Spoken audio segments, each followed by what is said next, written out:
black guy.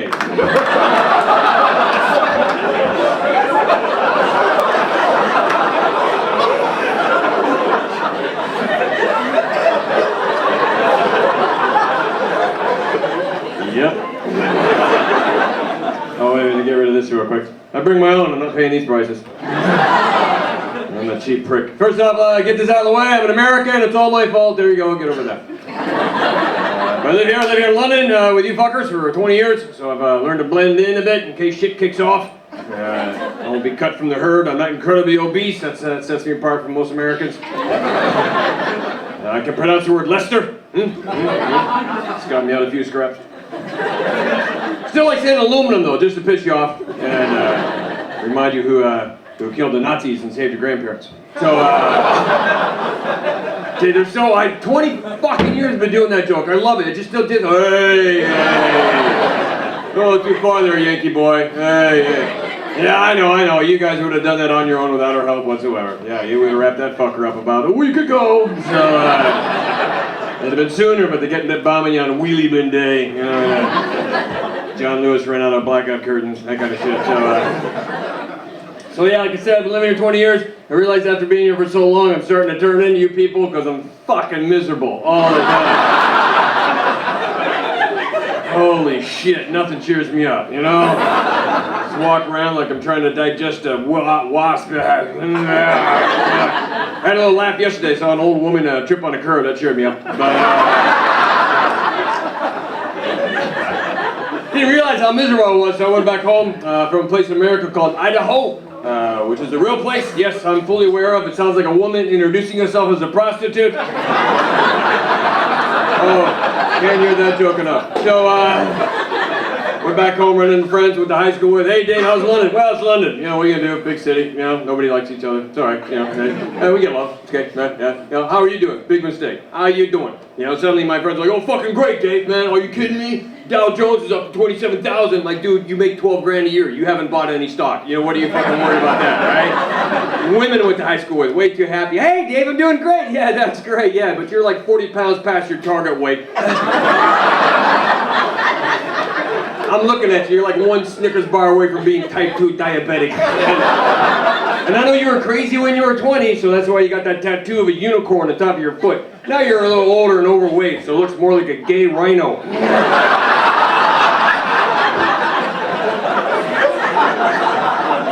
Still wearing the clothes from high school, still get the same hairstyle from high school. Remember, I was a cheerleader. Yeah, I know. That's why you're still wearing the outfit. I don't know why, it's kind of creepy. I mean, you should gotta give up the short skirts because you got knees look like Chinese babies staring at the sun.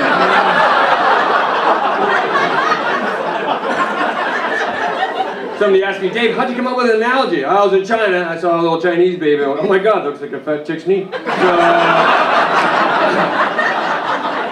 at least that kid will grow out of it. So yeah, and like, you know, these girls are just, you know, like, oh, things are going great, Dave. They're living their life in the positive. America's #1. No, it's not. Yes, it is. No, it's fucking not. And they're raising their kids in this fucking lie. Hey, Bobby, what are you going to be when you grow up? And Bobby's sitting there with his fat cheeks full of Happy Meal chewing away. Blah, blah. I'm going to be president, Mommy. She goes, that's right, Bobby. You're going to be president of the United States. What else are you going to be? Bobby's like, fucking hell, Mom. Shouldn't have overshot that first one.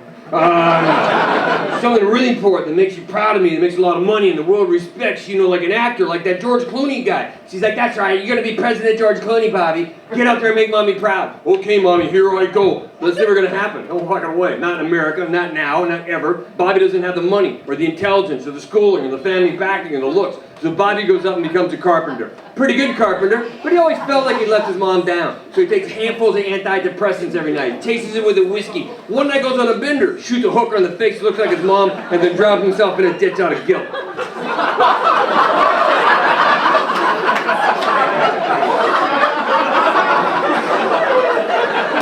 That's kind of America in a nutshell right now, right? We got no accountability in the country. Oh, we got a bunch of fucking people running around going, USA #1, man, we do what we want, we've got to rule this place. Oh shit, I got caught. Oh, I'm a victim, poor me, I need rehab, boo-hoo, boo-hoo. Oh look, I'm Harvey Weinstein. So, that's why I like you Brits, you know? You're just miserable all the time. I like that.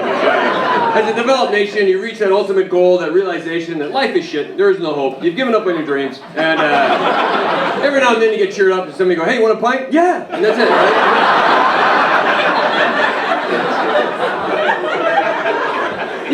sure has sites high for a holiday or something like that. You know, Barbados, you went there out of default. You know, you're like, where's this plane going? Okay, sounds like fun. That's all you did. Right?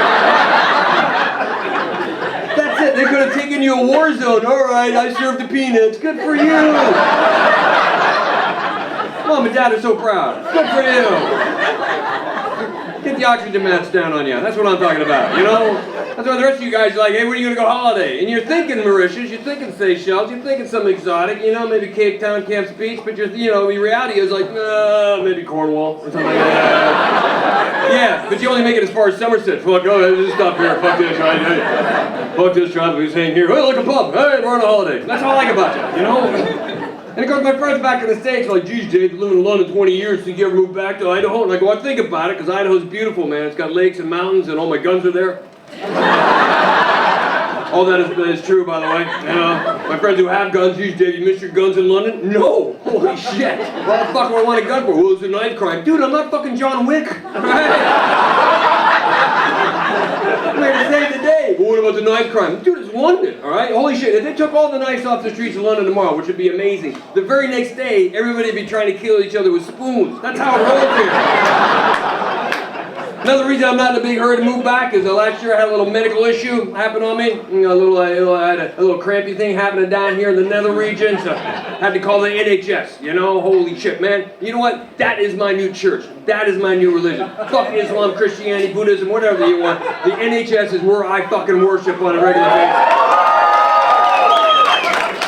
And if anybody tries to take that shit from it, you gotta go down to Whitehall with torches and start burning old rich white guys one at a time in front of the other one so they go, I'm sorry.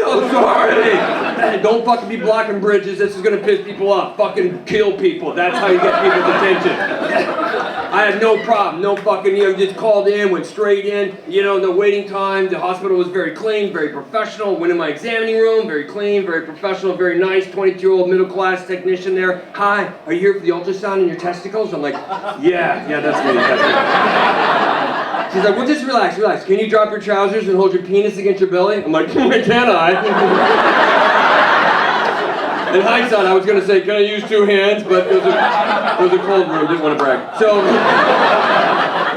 she's a total pro. Laid down on the table, held the guy against my belly. She got her ultrasound instrument up, put on some nice warm lubricant, put it on that thing, and worked it around my boys down there while talking to me in soft dulcimer tones. And I'm talking back to her to be polite. But in my head, I'm envisioning cutting off kittens' heads one at a time and juggling them. Anything to get my mind off what she was doing to me down here. Because it was nice. I didn't want to get into it and suddenly inadvertently just fire one across my shirt. It'd be like prom night all over again. The only difference is I'll have to drive her home afterwards. No cleaning bill. So, yeah. This went on for a good 40 minutes. She got all done. She goes, everything checked out fine. You get cleaned up, pull up your trousers and leave now. I go, hey, thanks. I appreciate that. Walked out the door. No hidden charges, no collection agencies, no bankruptcy, none of that shit. Back in America, just for that little thing, you find out what's going on. It cost me $7,000, $8,000 on the outside. And no polite 22 middle-class girl technician. Just some old bitter white guy, too stupid to become a doctor going, oh, you got a cramp down there in your ball sack? Oh, drop your trousers. Let's see if we can find a lump or something. Here, I'll give a feel. Oh, no, buddy. You're not touching me down there. Hashtag me too. No. I'll take the cancer, it'll be cheaper, right? By the way, I'm fine, thanks for asking. I'm going back in next week for another examination because, god damn it, I miss her. She was gentle. Another reason I like living here is you guys have collectively you have a sense of humor about shit. You let shit go. I still do shows back in the States, and I don't have a filter. I just fucking pop off with stuff. Say the wrong thing in American crowds, you get the occasional, holy shit, you can't say that. My sister's friend had a limp, and then she, and you guys are like, oh my god, that's funny. It didn't happen to me. So, I got in trouble recently. I was doing a show down the road, Comedy Store. I was making fun of Trump, and this guy fucking went off me. You're a fucking traitor to the country. You disrespect the office of the United States. I'm going to write letters to the U.S. Embassy and tell people never to come see you ever again. I'm like, yeah, I'm going to never get on that, buddy. By the way, a lot of comics are like, hey, follow me on Instagram, follow me on Twitter. Fuck that, man. Follow me on eBay. I'm trying to move some shit, all right? And by the way, you know, as far as Trump goes, I'm bored with Trump. I'm bored with Trump. I'm as bored with Trump as I am with Brexit at this point, you know? Holy shit, just do something. Shit, get off the pot, throw it around the room. I don't care at this point. And as far as your Brexit stuff goes, look, I had no control over it. Look, if you voted to remain, I'm sorry it didn't work out for you, right? I'm sorry your ski holiday doubled or some shit. I don't know, right? I'm sorry your kids can't one day study in Europe and they get finger behind a skip in Barcelona. And if you voted to leave, I'm sorry, maybe you believe the racist propaganda that Mo Farah is taking jobs away from British people. But in the end, you're going to slide into whatever they come into because you're miserable anyway, and it's going to suck, and you just fucking suck it up, you know? You just drink more, alcohol sales will go through the roof. That's fucking great, you know? And as far as Trump goes, I'm like, my friends in Idaho voted for him. Like, you don't like him? Like, no, he's stacked shit. I learned about him in grad school in New York City in the 80s. Fuck him. They're like, oh, geez, dude, what about his family? Fuck his whole family. Even Eric, whose eyes don't point the same direction as his shoes. I don't need him, right? Then they tried, but what about Ivanka, man? You like Ivanka? And she hot? I'm like, yeah, she's hot. But, you know, wouldn't you have a go? Yeah, but you gotta wait in line behind her dad, so that's creepy. I don't want that. I feel sorry for Barron Trump. Oh, Barron, poor Barron. He's like 13, 14 years old, hanging out in the White House on his own, bored. His hormones are raging in. He's on his iPad looking for the dirty girls, those slutty girls. Oh, whoa. Probably got Bill Clinton's old search engine. Oh, yeah. Oh, slutty, slutty. Oh, slutty, slutty. Oh my God, it's my mom again. He's got to be tired snapping one off on that image, you know? Probably use a toothpaste as lube to get past the guilt. This burns, but it works. So, it's a guy thing. Yeah. So this interview with Minneapolis recently said, hey Dave, you know, what do you wish for the president? I'm like, wow, what do I wish for the president? He goes, yeah. I'm like, wow, I wish I would like to see him stroke out on live telly. That's what I'd like to see him do. and, you know, I do. I just want to see him blow a fuse. It's just, you know, I do the whole kind of fake news, there's no collusion, there's no witch hunting. Hey, you guys smell burnt toast and then you see the whole press corps go, holy shit, don't touch him, let him go, let him burn, let him burn. You see Jim Acosta from CNN just jump out in the front and pull out his cocktail and go, oh, this is the best day of my life. So the guy interviewing goes, oh, do you want the president to die on live television? I'm like, no, I didn't say that, man. I want him to stroke. I want him to go whisked off to the hospital and emergency surgery, and they do a heart transplant, and they save him. And he wakes up. I said, what happened? He said, sir, we had to transplant your heart. We found a perfect donor. And of course he'd go, oh, where'd you get the heart? And that's when the surgeon goes, we had a perfect donor. It was a refugee black Muslim guy. At that point, all the organs in his body start rhesus, fucking start twitching and shit. Because they start building a wall around his heart. And in the end, that kills him. And then a week later, Mexico calls up and goes, we'll pay for that wall, no problem. What was fun for me is the last thing this guy says is they were throwing him out. They were throwing him out the door, and he's yelling at me. He's like, you should go back to your old job, which made me laugh, because the last job I had before doing this was selling drugs. Seriously, I mean, I know I'm standing up here with my little chain wallet. I look like some old pedophile trying to do skate punks, but this is kind of me. I realize I'm into bikes. I remember riding motorcycles and build bikes and shit like that. I know, like hanging by you. Hey, nice kick turn. Get in the van, you.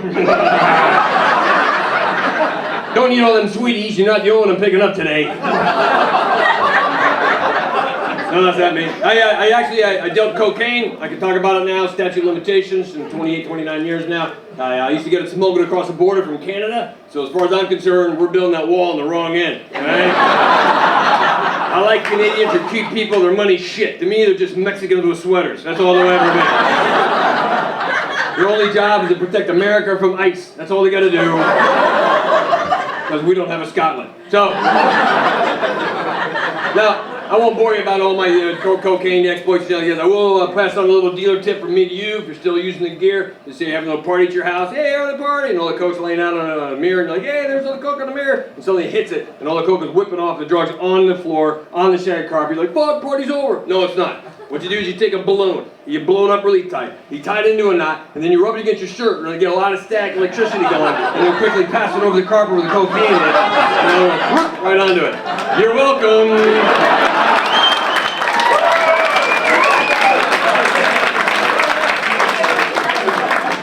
It really works. Your friends will freak out. Holy shit, he's a wizard! I never even saw you wear the fucking hat. So anyway. So I don't do much of that anymore. I don't even drink much. I used to think I was pretty good at drinking, and I moved here with you fuckers. Holy shit, man. You hammer booze. You people drink like black people dance. It's amazing, man. It's the only place I've ever been where guys drink on the train on the way to a fucking drinking. I don't give a shit. You just get it down, you're like, fuck yeah! Next morning, the extent your hangover is kind of a and the one fried breakfast, you're back out doing it all over again. And I love a fried breakfast. I love a full fried breakfast. Americans in the room, if you haven't had a fried breakfast, you should just go home right now, man. The English full-on breakfast is one of those things that show up, you eat it, and you're like, oh my God, that's fantastic, let's go kill Nazis. That's how it works, you know? And you love your full English breakfast. You get a regular English, you get a vegetarian English, you get a halal English, you can even get a vegan English, which is just a slice of lettuce and a photograph of a real breakfast. I gotta have a real one, man. I gotta have a greasy one, kind of a hole-in-the-wall spoon. You know what I'm talking about, right? I don't want some sort of short hipster kind of bastardization. Hey, Dave, let's go here for breakfast. They put hollandaise sauce on the chips and you get a waffle. Oh, that sounds like fun. Why don't you put my hair in a bun afterwards and start punching me in the face, you fucking bastard? I was in Manchester 2 weeks ago, found my new favorite place to eat breakfast in Manchester. Just found it by accident. Just looked in the front window, saw two fat builders eating breakfast next to a defibrillator. I'm like, I'm fucking eating those guys. They're hungry and optimistic. Oh yeah, the thing is, my wife drinks. That's another reason I'm here. I married an English woman. When I say English, by the way, I don't mean middle-class English, overeducated, underinformed, fucking opinions about everything. No. Proper English, my wife is. Council house, born and raised, had her nose broke 4 times, none by me. That kind of chick, you know? Her mother was Welsh, her father was Irish. She's born in London, so she's drunk, confused, and angry all the time. Right now she's going through menopause. I refer to it as mad cow disease. Not to her face, I'm not suicidal, holy shit. I can't leave the house unless there's a full bottle of Prosecco and gin within easy reach. I'll get home tonight, both bottles will be empty. I don't know if she's drinking the shit or pouring it over her body to stay cool during the hot flashes. Using the gin to burn out the facial hair, you know? I'm like, come on, honey, let it grow. There's got to be a charity somewhere, you know? People ask me, Dave, you got kids? Yeah, we try to have kids. We try to have kids the normal way, you know, where you just stick it in and you wait. That didn't work out. Tried IVF, where I jack off in a cup and then dump it in her and she did the cartwheel, wherever that was. You know? That didn't work out. Had a fateful day in the doctor's office. Doctor had no bedside manner. Just looked at my wife. Sorry, man, you don't have enough eggs. It's not going to work out for you. Looked at me and said, sorry, Dave. Most of your sperm is dead, but the volume makes up for it. And I was like, holy shit. Can I get that on a t-shirt? So, didn't want to give up. Still want to have a kid. Want to get back to society. So what we did instead is we adopted a child here in London, right? We really did this, by the way. Thanks for your support.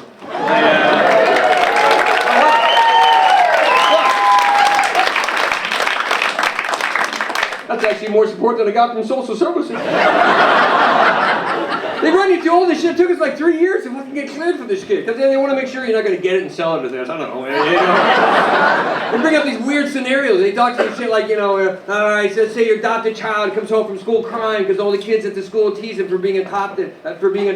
What would you say to your adopted child? And I'm like, I got this. Like, oh, Dave, what'd you say? I said, I would tell my adopted child to go back to school and tell the kids at school they were teasing him, hey, my parents chose me, all right? Your parents had to have you.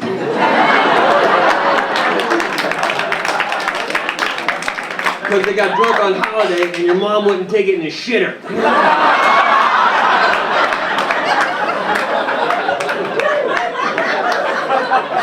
Yeah, they gave it to the kid anyway, so, by the way, everybody wants white girls in the UK. We want a white girl, We didn't want a white girl. We wanted a boy. We want a healthy boy. We didn't care about race, religion, or nothing. Just a healthy boy under the age of 2. And they're like, you don't care about race? No, just a healthy boy. And they're like, all right, we can get rid of the ones nobody else wants. So we got to narrow down between a ginger kid and a black kid. So it's like, had to go with the black kid, of course, right? Because I didn't want him teased in school, you understand? This is great. Now you're like, oh, comedians, you're always lying, you're making shit up like that. Nope, not really. That's my son. You see that?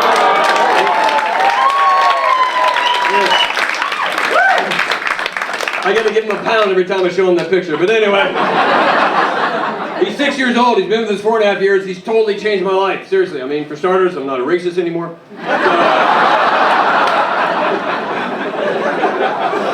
It was tough talking my dad into it. My dad's old school white Republican. I go, hey Dad, we adopted a black kid. What? No, you can't do it. No, it's wrong. It's going to confuse the society. I go, no.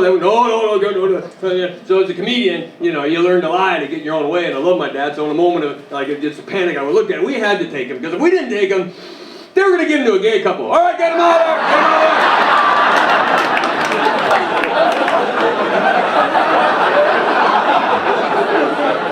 It's always nice to find out your dad's more homophobic than racist. I'm trying to learn more about the black culture. You know, you read stuff, and I want to talk to people more and more and learn their individual stories and stuff like that. But the problem is, I don't know how to bridge that. I'm a white cracker from Idaho, for Christ's sake. I grew up with rednecks, you know. I'm not real good on social graces. I'll be like, hey, I meet black people. Hey, how you doing? I got one of you at home. You can't say shit, you know.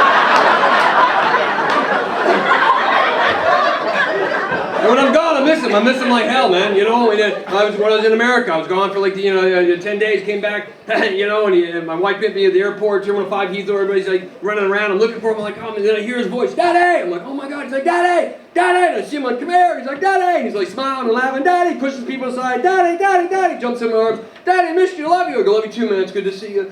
I look around the terminal. I see the other black guys looking at me, going, whew, that's yours, right?